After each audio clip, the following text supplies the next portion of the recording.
이 시간 에베네셀 하나님이라는 제목으로 하나님의 말씀을 전하겠습니다. 지금 사무엘이 이스라엘을 통치하고 사사 겸 선지자 겸 해서 하나님의 말씀을 가지고 이스라엘을 다스렸던 시대였습니다. 이 시대에는 아직 왕정 국가가 이루어지기 전이었고 이제 사울이라는 초대 왕이 세워지기 전에 지파 중심의 사회를 이루고 있었던 사회였습니다. 그런데 중요한 것은 이제 이렇던 지파 중심이었던 것이 왕정 국가로 바뀌게 되는 이제 배경이 오늘 말씀 안에 있는데, 사무엘이 이스라엘 백성을 다스리면서 일어났던 이 역할들을 보면서 오늘 하나님이 어떤 분이시고 또 우리가 어떻게 기도해야 되는지에 대해서 살펴보도록 하겠습니다. 사무엘이 사사 겸 선지자로 이스라엘을 다스리던 때였는데, 이제 사무엘이 이스라엘을 다스리고 있음에도 불구하고 이스라엘 백성들은 사무엘 말보다는 자신들의 옳은 소견대로 행하는 사람들이 많이 있었습니다. 또 엘리와 그 제사장 그 두 아들들은 하나님의 말씀보다는 제사장의 직무의 역할보단 자기 자신의 사리사욕에 눈이 멀어서 하나님 말씀을 지키지 않았고, 그래서 결국 그 두 아들들이 모두 죽게 되는 하나님의 벌을 받고, 또 엘리 또한 이 제사장으로서 대제사장으로서 하나님의 심판을 받게 되는 역사가 우리가 전 단계에서 살펴봤던 말씀입니다. 그래서 사무엘이 생각할 때 이들을 다시 한번 하나님 앞에 돌아서게 해야겠다라는 마음을 가지고 모든 이스라엘 백성들을 미스바로 모이게 합니다. 그리고 사무엘이 이스라엘 백성들을 대표해서 번제를 드리고 하나님께 기도를 합니다. 이스라엘 백성들은 자신들이 하나님 앞에 얼마나 큰 죄를 저질렀는지를 모두 깨닫고, 그리고 하나님 앞에 회개 기도하기 시작하죠. 애통해하면서 하나님께 부르짖기 시작합니다. 그렇게 기도하고, 그래서 이제 이들이 자신들의 죄를 깨닫고 하나님 앞에 회개 기도하면서 이제 뭔가 하나님을 제대로 섬기겠구나, 이제 하나님 앞에 마음을 다시 쏟겠구나라는 좋은 조짐이 보이기 시작하던 때였죠. 그런데 문제가 생겼습니다. 미스바에 이스라엘 백성들이 많이 모이는 소식을 저 옆나라에 있던 블레셋 지도자들이 그 소식을 듣게 됩니다. 먼저 앞장 4장부터 시작되는 말씀을 보면 블레셋과 두 번의 큰 전쟁을 치르는데, 평소대로라면 하나님 말씀에 순종해서 나가서 싸웠더라면 분명히 승리할 싸움이었는데 두 번이나 지게 되는 것이죠. 그리고 전세가 완전히 역전돼서 이제는 블레셋 나라에 뭔가 눈치를 봐야 되는 그런 이스라엘의 상황이 되었던 것이죠. 그렇기 때문에 블레셋 나라에서는 미스바에 뭔가 이스라엘 백성들이 모였다는 것은 뭔가 우리를 향해서 오겠구나, 전쟁을 일으키겠구나라는 생각을 해서 아예 처음부터 그 싹스를 싹 자르기 위해서 군대를 편성하기 시작하죠. 물론 이스라엘 백성들이 전쟁을 하기 위해서 그곳에 모인 것은 아니지만 블레셋 나라에서 볼 때는 그것이 위협으로 다가왔기 때문인 것이죠. 그래서 그들이 군대를 일으키고 미스바로 향하게 됩니다. 그래서 그들이 진격해오는 그 소식이 한 발짝 한 발짝 이스라엘 백성들에게 들려지기 시작하는 거죠. 미스바에 모여있던 이스라엘 백성들은 그 블레셋 군대 소리를 듣고 그들이 여기 근처까지 왔다는 소식을 듣고 마음이 두려워서 떨기 시작하게 되는 것이죠. 그런데 재밌는 것은 그들이 단순히 떨고 두려워하는 정도만 하는 것이 아니라 사무엘에게 부탁을 해서 하나님께 간구해달라고, 우리를 이 상황에서 하나님 앞에 나아가서 기도해달라고 라고 말씀하고 있는 것이죠. 그래서 사무엘은 하나님 앞에 나아가 계속해서 기도하게 되고 마침내 하나님의 응답으로 블레셋 군대를 이기게 되는 역사가 일어나게 된 것입니다. 이스라엘 백성들은 하나님의 그 기적적인 도우심을 통해서 미스바에서 나가서 벳갈 아래쪽까지 블레셋 군대를 치게 되는데, 다시는 블레셋 군대가 이스라엘 영토를 침범하지 않았다라는 말씀처럼 엄청난 대승리를 하게 되는 사건이 일어나게 된 것이죠. 그리고 그 결과로 블레셋에게 뺏겼던 땅, 그 지역들을 다시 회복하는 역사도 일어나게 됩니다. 그리고 사무엘이 사는 날 동안 이 평화가 계속 유지되었다라고 말씀하고 있는 거죠. 10절 한번 우리 같이 읽어볼까요? 10절 말씀 읽겠습니다. 시작. 사무엘이 번제를 드릴 때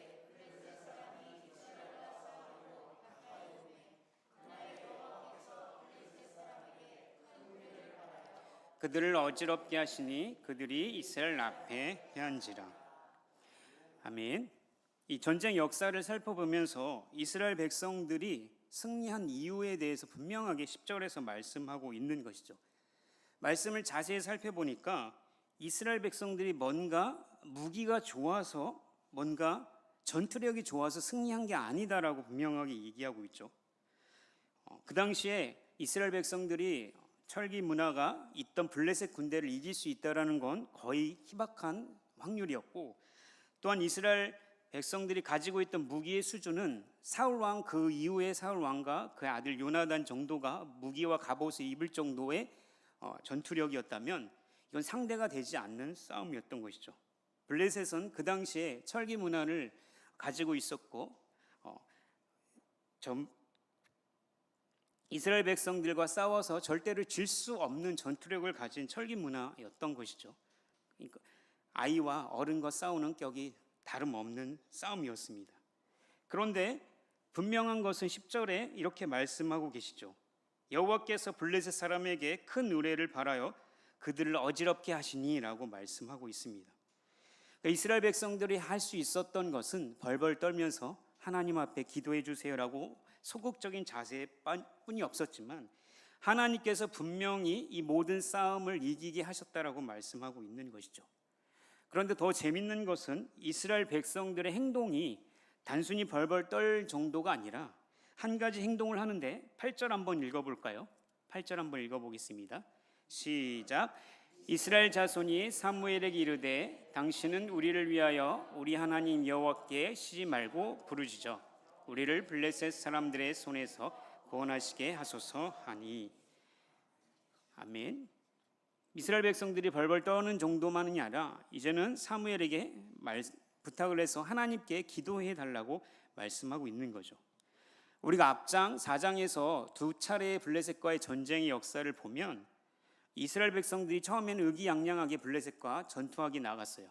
1차전에서 뭔가 하나님이 없어도 우리가 이기겠다는 그런 뉘앙스를 가지고 나아갔는데 거기서 대패를 하게 됩니다. 그래서 이스라엘 백성들이 하나님이 우리와 함께 하시지 않구나라는 것을 알고, 그래서 하나님의 임재의 상징인 언약궤를 가져와라. 그러면 우리가 전투에 나가서 이길 수 있다라고 생각하고 두 번째 전쟁을 치르게 됩니다.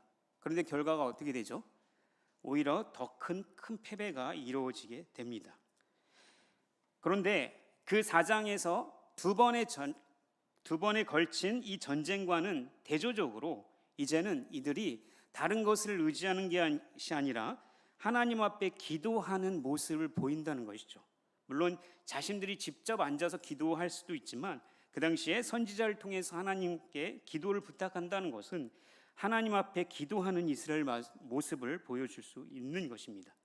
그러니까 전쟁에 앞서서 그들이 전략과 전술, 무기를 갖추는 뭔가 정치적인 계략이나 아니면 원조를 통해서 뭔가 머리를 써서 전략을 통해서 이기려고 하는 모습이 아니라 하나님께 기도하는 모습을 보인다는 것이죠.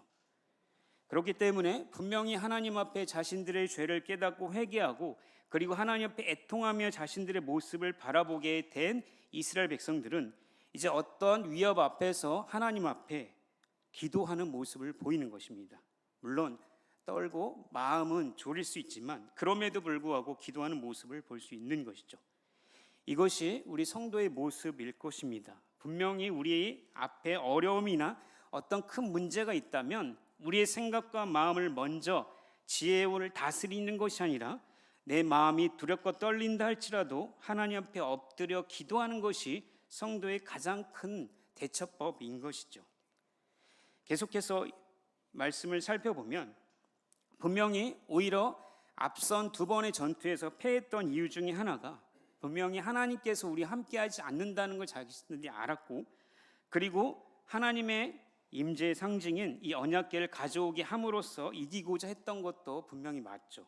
그런데 하나님의 언약궤를 사용하는 방식의 하나님께서 주신 그 목적대로 사용되는 것이 아니라 그 언약궤 자체에 뭔가 힘을 이용해서 그 하나님이란 분을 이용해서 전쟁을 이기고자 했던 두 번째 전투의 모습을 우리가 볼 수 있습니다. 그러니까 쉽게 말하면 목적과 수단이 바뀌어 버린 것이죠. 우리가 우상이라는 것이 단순히 우리 눈에 보이는 어떤 주술적인 것이나 아니면 형상화된 것들을 우상이라고 말할 수 있지만 우리의 마음에 있는 것들도 우상이 될 수 있는 게 너무나 많습니다. 그것이 무엇입니까? 목적과 수단이 바뀌어 버리면 그것이 우상이 되는 거죠. 언약궤는 분명히 하나님의 임재의 상징이었고 하나님이 너희와 함께 하신다는 것을 알려주는 도구였는데 그 도구가 마치 우리를 전쟁에서 이기고자 하는 그 목적의 성취를 위해서 사용됐던 것입니다. 마찬가지로 우리가 신앙생활을 하면서 우리 전략과 전술을 세우면서 어떤 문제 앞에서 하나님과 함께하고 하나님과 함께하는 인생이 아니라 하나님을 즐거워하는 그 인생이 아니라 내 문제를 해결하고 이 앞에 있는 커다란 것을 뛰어넘기 위해서 하나님을 사용한다면 이스라엘 백성들과 별반 다를 것이 없을 것입니다. 그렇기 때문에 그들이 하나님 앞에 엎드려서 기도했다는 것은 우리에게도 상당한 많은 도전을 주게 되는 것이죠. 그렇기 때문에 하나님을 목적으로 자체를 하고 하나님을 즐거워하고 기뻐하는 것이 우리의 목적이 되어서 어떠한 종교적 열심을 내서 우리의 목적을 성취하는 것이 아니라 하나님 한 분만을 기뻐하는 그 자세, 그 모습이 어려움 앞에서 기도하는 이스라엘 모습, 우리 성도의 모습인 것입니다. 분명한 것은 이스라엘 백성들은 소극적으로 변한 것이 아닙니다. 세상 사람들은 어려움 앞에서 무엇인가 큰 문제 앞에서 적극적인 자세를 하라, 정신 차려, 지금 앞으로 너 앞에 펼쳐진 걸 봐, 똑바로 현실을 지켜보고 어떻게 대책을 세우고 어떻게 하면 이 문제를 해결할 수 있는지, 돈은 어떻게 사용하고 사람은 어떻게 할 것인지 이런 것들을 해결책을 제시하지만 그런데 우리는 다른 방법이 아니라 오직 마음을 다하여 하나님 앞에 기도하는 것, 그것이 가장 빠르고 우리에게 긴급한 문제 해결법이라는 것입니다. 이스라엘 백성들은 전략과 전술을 세우지 않고 사무엘에게 가서 기도를 부탁하고 그 기도함으로써 물론 마음은 조급하지만 그 모습을 볼 때마다 우리가 이 모습을 볼 때 어떻게 보면 참 답답해 보일 수 있을 수도 있습니다. 세상 사람들은 우리에게도 동일하게 질문을 하죠. 기도하면 답이 나와? 기도한다고 뭔가 하늘에서 돈이 떨어지니? 기도한다고 네가 힘이 나서 뭔가를 일으킬 수 있냐라고 우리에게 조롱하죠. 그런데 그럼에도 불구하고 우리의 모습은 다른 것이 아니라 다른 자원, 다른 것을 의지하는 것이 아니라 정말 하나님 앞에 기도하고 무릎으로 숭배하고 사는 것이 우리가 해야 할 성도의 모습인 것입니다. 그것은 무엇을 말하고 있습니까? 어려움 앞에서 기도하는 그 무기력해 보이는 그 모습을 통해서 무엇을 이야기하고 있는 것입니까? 단순히 내 어려움을 해결하는 그 목적을 이루기 위한 것이 아니라 하나님만이 이 문제를 해결하실 수 있는 전능한 하나님이라는 걸 알기 때문에 그 자리에 엎드려서 기도할 수 있는 것이죠. 그러니까 우리가 생각해 보면 우리가 기도하지 않는 것은 기도의 중요성을 모르기 때문이죠. 그 이유는 하나님이 내 기도를 들으시는가라는 의구심, 하나님이 어떤 분인지 모르기 때문에 사실 기도하지 않는 것이 더 정확한 말인 것이죠. 그렇기 때문에 우리가 어떤 어려움 상황 속에서 기도할 수 있다는 것은 하나님이 어떤 분인지를 알기 때문에 기도한다는 것이죠. 어떤 목사님께서 예화를 하나 저희들에게 들려줬던 이야기인데 자기 아들이 골목대장 애들하고 막 놀다, 골목대장이라고 있죠. 그 골목에서 힘 좀 쓰는 친구, 그 친구랑 놀다가 의견이 안 맞았나 그래서 엄청 맞았다고 합니다. 그래서 울면서 집에 돌아왔는데 이 목사님이 등치가 좋으셔서 누구야 가자 했고 그 골목길로 갔더니 그 아이가 울면서 왔던 아이가 갑자기 씩씩해져 갖고 그 골목대장 아이 머리를 팍 치면서 메롱하면서 아빠 뒤로 숨었다고 합니다. 이 이야기를 들려주시면서 우리가 하나님이 어떤 분인지 안다면 우리가 어떻게 행동해야 되는가라고 설명해 주시기 위해서 자신의 이야기를 얘기해 주신 것이죠. 마찬가지입니다. 하나님이 정말 어떤 분인지 안다면 하나님 아버지께서 이 세상을 창조하시고 정말 그 손가락 하나 끝으로 모든 것을 다스릴 수 있는 분이란 사실을 알고 역사의 모든 수천 년의 시간을 다 하나님께서 다 좌우지할 수 있는 분이란 사실을 안다면 그분이 우리의 머리털부터 발끝까지 모든 것을 아시고 세포 하나하나 피가 흐르는 형태까지 다 보호해 주시고 있다는 사실을 안다면 우리가 세상 앞에서 어려움 앞에서 하나님 앞에서 그 조그마한 문제 앞에서 벌벌 떨고 두려워할 필요가 없는 것이죠. 그렇기 때문에 하나님을 안다는 것은 기도할 수 있는 힘이 되어진다는 말과 동일한 것입니다. 그렇기 때문에 인간적인 전술과 전략이 아니라 이스라엘 백성들이 가장 원했던 것은 내가 누구냐? 너희들에게 내가 누구냐라고 말씀해 주시는 것입니다. 따라서 이스라엘 백성들이 전쟁을 이기기도 하시고 패하기도 하시고 그 어떤 상황 속에서도 자신들과 함께 하신다는 사실을 알기 때문에 이스라엘 백성들은 승패를 떠나서 그 하나님 앞에 기도할 수 있던 것이죠. 사랑하는 성도 여러분, 우리는 어떻습니까? 우리의 문제 얼마나 큽니까? 우리가 생각할 수 없는 문제가 있다면 다른 무엇보다도 기도하는 자세를 가지시길 바랍니다. 그래서 진짜 하나님이 얼마나 위대한 분이신지, 그분이 어떻게 우리에게 역사했는지를 다시 한번 경험하게 되는 그런 기회가 되게 해달라고 그렇게 간절히 기도하셨으면 좋겠습니다. 우리 7장 12절 한번 읽어볼까요? 7장 12절 같이 읽겠습니다. 시작. 사무엘이 돌을 취하여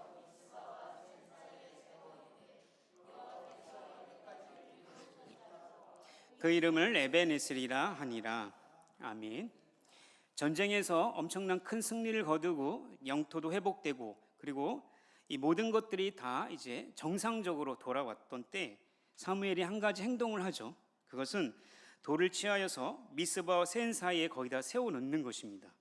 어떤 사람들이 이것을 보면서 우상을 세우는 것이 아니라 우상을 섬길 수 있는 빌미를 제공하는 것이 아니라 이렇게 놀리는 사람도 있지만, 사무엘이 그 돌을 취한 이유는 하나님을 기억하기 위함이라는 거죠. 그 돌 자체에 뭔가 힘과 능력이 있어서 자신들을 보호해 주는 게 아니라 하나님이 여기까지 우리를 인도하셨다라는 사실을 계속해서 기억하기 위해서 그 자리에 세워 놓은 것입니다.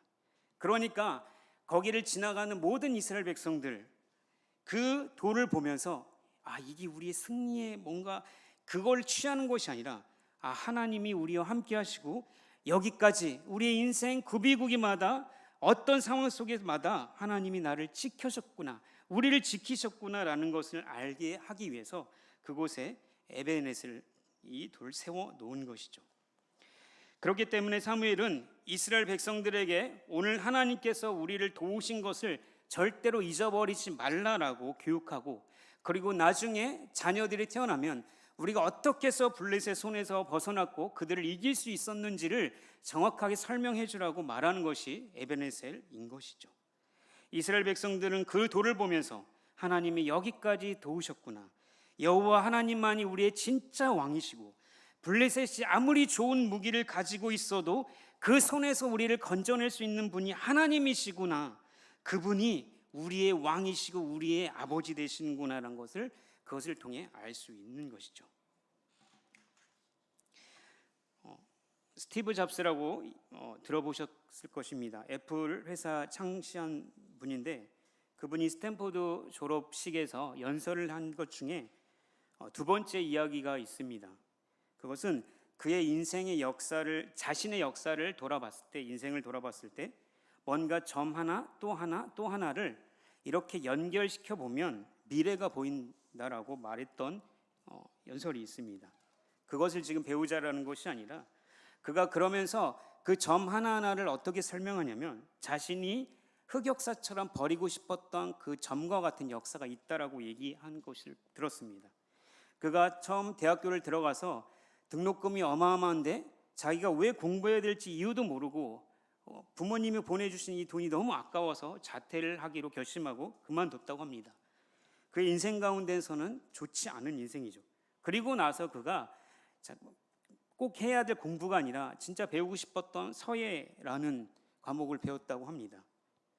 그 서예를 배우면서 글자가 가지고 있는 아름다움, 그 틀 안에 들어가는 그 모습들을 배우면서 좋았다라고 얘기하죠. 그런데 재밌는 것은 10년 후에 그가 애플을 창시하고 매킨토시를 만들면서 글자 폰트를 처음으로 도입했던 것이 그 서예를 배웠던 툴이었다는 거죠. 그러면서 그가 10년 후에 어떻게 자신의 인생이 그것이 사용될지 아무도 몰랐다. 그 당시에 앞을 봤을 때는 모르지만 내가 지나온 하나 점, 하나사의 사건, 그것이 큰 승리 사건이지 실패 사건이 그 점 하나하나를 지금 이제 연결해 보니까 이 모든 것이 다 내 인생이었구나. 그래서 앞으로 더 좋은 것을 볼 수 있구나라고 말씀하고 있는 거죠. 물론 그의 가르침은 세상의 가르침입니다. 그러나 우리도 분명하게 봐야 될 것은 오늘 우리 인생 앞에서 이스라엘 백성들이 그 실패했던 두 번의 역사, 그 블레셋 가운데 전쟁을 통해서 실패했던 그 점 하나가 그들에게 찍혀 있고, 그리고 다시 블레셋과 전쟁에서 이겼던 그 승리의 에베네셀 점이 한 점 찍혀 있습니다. 그리고 그들의 인생들이 이스라엘 백성들이 앞으로 계속 하나님 앞에 또 벌받고 또 다시 회복되고 이런 점 하나하나가 연결되어서 결국은 하나님께서 그 모든 것을 다 연결해 가시고 하나님께서 이스라엘 백성들을 온전히 구약의 모든 역사를 이끌어 가신구나 사실을 보여주고 있다는 것이죠. 그래서 그들은 그 당시에는 알지 못했을 것입니다. 왜 우리가 언약궤를 뺏겨야 되고 왜 우리가 이렇게 실패해야 되는지를 알지 못하지만 그들의 인생 하나하나를 살펴봤을 때 하나님이 우리를 여기까지 인도하셨구나. 절대로 졸지 않으시고 밤이나 낮이나 우리를 살펴주셨구나. 우리를 머리끝부터 발끝까지 살펴주셨구나라는 것을 더욱더 알게 되는 것입니다. 에베네셀 하나님을 기억하십시오. 하나님이 여기까지 도우셨다는 사실을 절대 잊어버리지 마시고, 사랑하는 성도 여러분, 이 금요 기도 시간에 무엇을 위해서 이곳에 와서 기도하려 오셨는지 저는 잘 알지 못합니다. 이 황금과 같은 시간에 오셔서 하나님 앞에 예배드리고 찬양하고 기도하는 그 기도의 제목들이 얼마나 구구절절한지는 저는 잘 알지 못합니다. 그러나 분명한 것은 문제를 해결하는 것, 뭔가 내 인생에 좋은 것을 바라기 위해서가 아니라 하나님 앞에 기도함으로써, 그래서 그분이 어떤 분인지를 더욱더 많이 알아가고 말씀과 기도를 통해서 내 인생을 인도하시는 그 하나님, 에베네셀 하나님을 더욱더 경험하고, 그래서 그 하나님을 알기 때문에 내 인생에 어떤 어려움이 오면 바로 엎드려서 하나님 앞에 기도하는 그런 모든 성도님들이 되기를 주님의 이름으로 기도합니다.